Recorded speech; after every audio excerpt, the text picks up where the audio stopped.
As the Ombudsman of Kenya, efficient service delivery is core to our performance, while as a citizen, it is a right.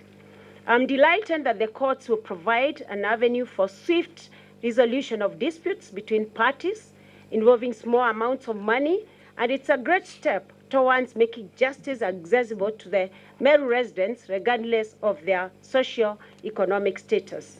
Honorable Chief Justice, this is a momentous occasion paramount to enhancing access to justice and hence a historical step in our justice system. Honorable Chief Justice, we sit with you in the National Council of Administration of Justice, and I've seen the reforms that you've moved since you became the Chief Justice of Kenya. Just last week, Chief Justice, we were trying to look at the sentencing policy for us to be able to ensure that as the magistrates and the judges go into sentencing, then they're able to apply a guideline, which is just a guideline, but allows the magistrates and judges to still exercise their discretion. Honorable Chief Justice, one of the things that we partnered with the judiciary and the Office of the Ombudsman is on alternative dispute resolution. And when you came to office, Chief Justice, in our first meeting, one of the things we discussed was on how then we as the promoters of alternative dispute resolution adhere the judiciary as partners in looking at access to justice can then work together to ensure that we deliver service to their people. Honorable Chief Justice, we've been together in ensuring that we have the alternative justice system that you've been rolling out across the country and which you started in Kajiado. We really, Chief Justice, applaud you for this. And I'll just say this quote: "It is the long history of humankind and animalkind too, that those who are learned to collaborate and improvise most effectively have prevailed." We know through acceleration case determination, this will be a game changer to our people, and the fruit of justice will be reaped faster and in time. I am aware that the Small Claims Court has moved justice closer to mwananchi by addressing high cost of filing and defending suits.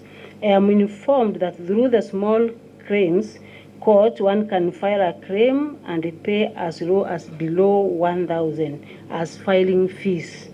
I am aware that the court is also more friendly to be unrepresented litigants by relaxing most of the rules of procedure, which have been a big challenge to many who want to access justice.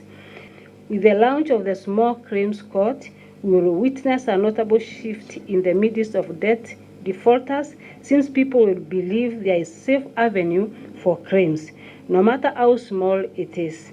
The rate of crime will also be curbed, as it will not be necessary for anyone to take the law in their hands in a bid to revenge for notorious debt defaulters. Questions. There are so many questions asked here, and maybe those who can understand what it means by having the Small Claims Court is a number of maybe like 12% in Meru County. Myself, as the governor of Meru, nimejua about Small Claims Court maybe 2 or 3 months ago. What about the local mama, the local Jojo, the local mzee, who is at Mutuati, who is at Kigene, who is at Onterere there?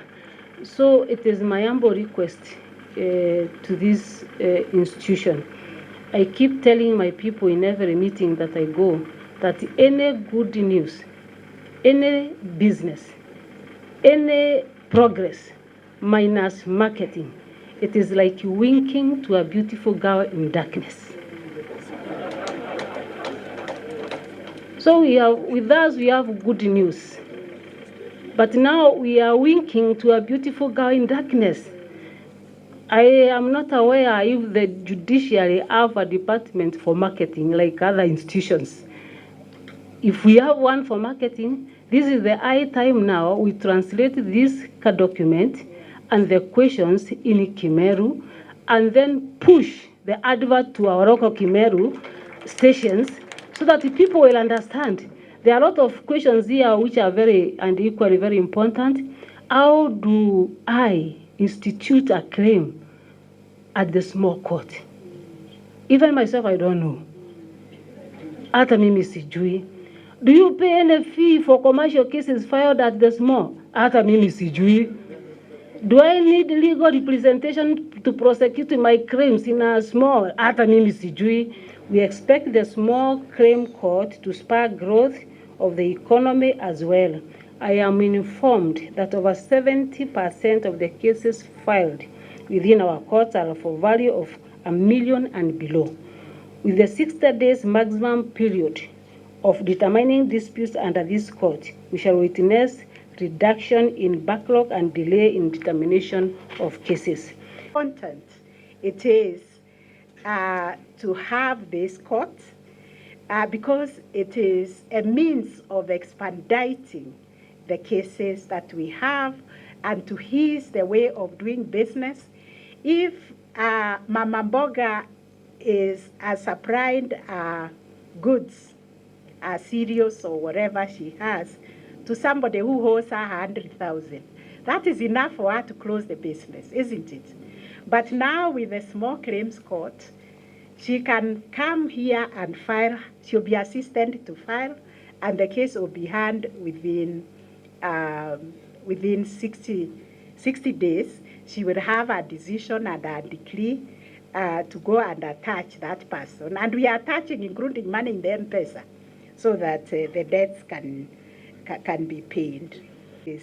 That are here, we will make good use of our small claims court by rating. As the governor was speaking, I was wondering whether I should go through Kakoromone Market and just put a loudspeaker and tell them about it, because this is the engine of our economy. The micro, small, and medium-sized enterprises, this is the engine of our economy, and therefore we must support it.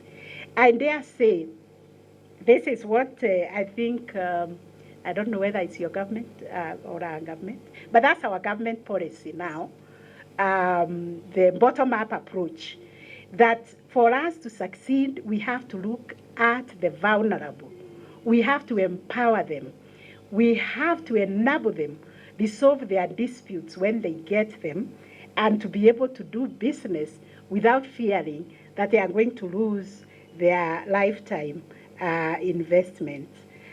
So this small claims court is completely people-centric, and that is completely in line with the vision of the judiciary, that whatever we do, we must be asking, how is it impacting on the people? And that's what we do even here, that whenever we come to work, we are responsible, we are accountable, that we will continuously map out the hotspots. One of the biggest problems we have here is sexual gender-based violence. I cannot go away without mentioning that because I don't know where we have gone wrong. I've always known the Meru people to be very respectful of one another. Lakini shaitani ametuingia. And that's what they say even when they come to court. My friends are there, I know them. When they come to court, we ask them, now, what business did you have with a little girl, 5 years, 7 years? And they say, the defense is, shaitani aliniingia.